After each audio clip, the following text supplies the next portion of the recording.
অনেকদিন পর শহর থেকে গ্রামে ফিরলাম। মন্টুদার চায়ের দোকানের সামনে বসে গল্প করছিলাম মন্টুদা ও সুজিতদার সাথে। শহর থেকে প্রায় 5 বছর পর গ্রামে ফিরলাম, তাই মনে জমে থাকা সকল কথা মন্টুদা ও সুজিতদার সাথে নিঃশেষ করছিলাম। আরে ও সুজিতদা, তুমি কি বিয়েটা করবে না? থাক, ওসব কথা আর বলিস না। ওসব কথা না বলাই ভালো। কিরে মন্টুদা, তুমি কি চাটা খাওয়াবে না? ছেলেটা কতদিন পর আসলো, তোমার যে কোনো গুরুত্বই দেখছি না। চা আমি দিচ্ছি, আগে ও যেটা বললো সেটার উত্তর তো দাও। সুজিতদা, জেঠু তোমার জন্য মেয়ে দেখেছে, আর জেঠু তোমাকে এখনোই ডাকলো। আরে কি গো রাহুলদা, তুমি আবার কবে এলে? এই তো গতকালই আসলাম।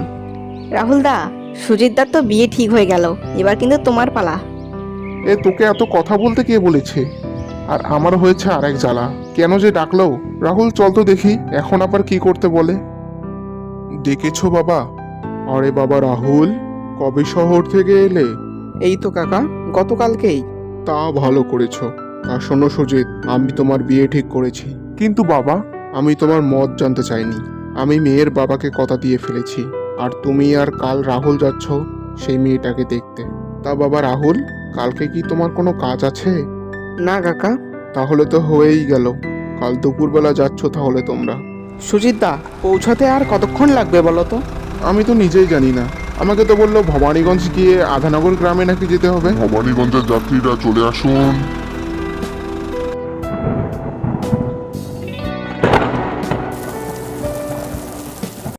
এই যে এখন ঠেলা সামলাও। সুজিতদা, বৃষ্টির কারণে যে আশেপাশে কোনো গাড়িও দেখতে পাচ্ছি না, এখন কি হবে বলো তো? তোমার শ্বশুরবাড়ি আমরা যাব কিভাবে? আচ্ছা দাঁড়া, কিছুক্ষণ অপেক্ষা কর, গাড়ি নিশ্চয়ই পাবো। কি সুজিতদা, বৃষ্টিও তো থেমে এলো, কিন্তু তোমার শ্বশুরবাড়ি যাব কিভাবে?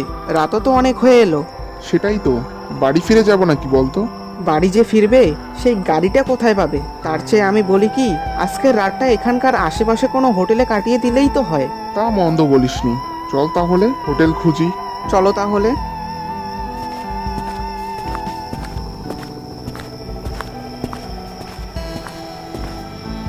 কিরে রাহুল, আশেপাশে তো কোনো হোটেল বা বাড়ি কিছুই দেখতে পাচ্ছি না। সেটাই তো সুজিতদা, ওই দেখো এক লোককে দেখা যাচ্ছে না? মনে তো হচ্ছে এদিকেই আসছে। চলো তাকেই জিজ্ঞেস করি হোটেলের কথা। ও ভাই, শুনছেন? হ্যাঁ দাদা, বলুন। বলছি যে এখানে কি থাকার মতো কোনো হোটেল পাওয়া যাবে? আপনারা শহর থেকে আসলেন বুঝি? আপনি ওই রকমই ভাবতে পারেন। আপনি এটা বলুন, এখানে কি থাকার মতো কোনো হোটেল পাবো? আপনারা বড় খারাপ সময় এইদিকে এসেছেন, কিন্তু এখানে দূর দূরান্ত পর্যন্ত থাকার মতো কোনো হোটেল পাবেন না। কিন্তু হ্যাঁ, জঙ্গলের এই পথে গেলে হয়তো ভ্রমণকারীদের জন্য তৈরিকৃত একটা হোটেল পাবেন, সেখানে হয়তো থাকতে পারেন। তা ওই হোটেলে পৌঁছাতে কতক্ষণ লাগতে পারে দাদা? এই মিনিট 40-এর মতো। দাদা আপনাকে ধন্যবাদ।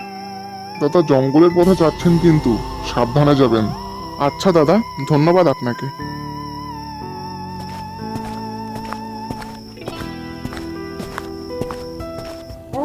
সুজিতদা, লোকটা তো তখন বলল 40 মিনিট হাঁটলেই নাকি হোটেলের দেখা পাবো, কিন্তু ঘড়িতে বলছে আমরা প্রায় ঘন্টাখানিক হাঁটলাম।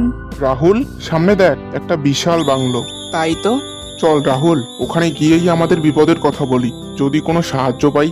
কিন্তু সুজিতদা, জঙ্গলের মাঝে এই রকম একটা বাংলো, এটা কিরকম অদ্ভুত না? আরে ধুর, চল তো, এইরকম জঙ্গলে আর ভালো লাগছে না, যদি কোনো সাহায্য পাই ওইখানে। চলো তাহলে।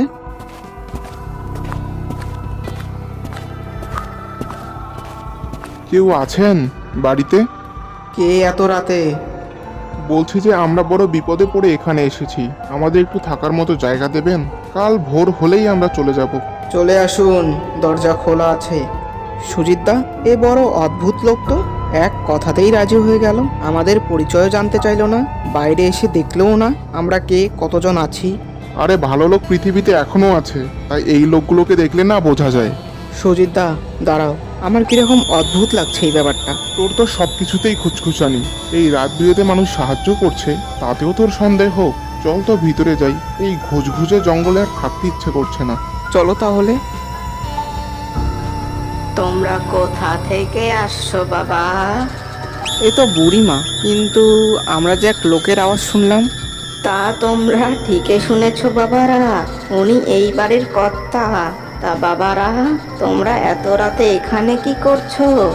তা আসলে হয়েছে কি বুড়িমা, আমরা শহর থেকে এসেছি এক আত্মীয়র বাড়ি যাব বলে। তা সবকিছু ঠিকঠাকই ছিল, কিন্তু হঠাৎ বৃষ্টি শুরু হওয়ায় সব কিছু উলটপালট হয়ে যায়, যার কারণে আমরা এখন এখানে আপনাদের কাছে সাহায্য চাইছি, একটু আশ্রয়ের। কাল ভোর হলেই চলে যাব।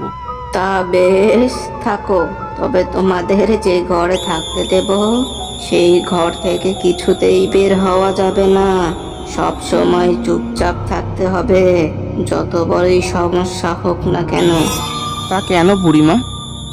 সেটা তোমাদের না জানাই ভালো। এখন চলো, তোমাদের ঘর দেখিয়ে দেই। ঘরটা কিন্তু খারাপ না, কি বলিস রে রাহুল? হ্যাঁ সুজিতদা, আরে তুই অত কি ভাবছিস বলতো? ভাবছিলাম বুড়িমা এইভাবে মানা কেন করলো ঘর থেকে বের না হতে। তোরই শুধু যত আজব তাজব ভাবনা চিন্তা। এখন ওসব ভাবনা চিন্তা বাদ দে, আর এখন ঘুমা, অনেক ধকল গেল আজ। কি সব আজব শব্দ আসছিল ঘরের বাইরে থেকে।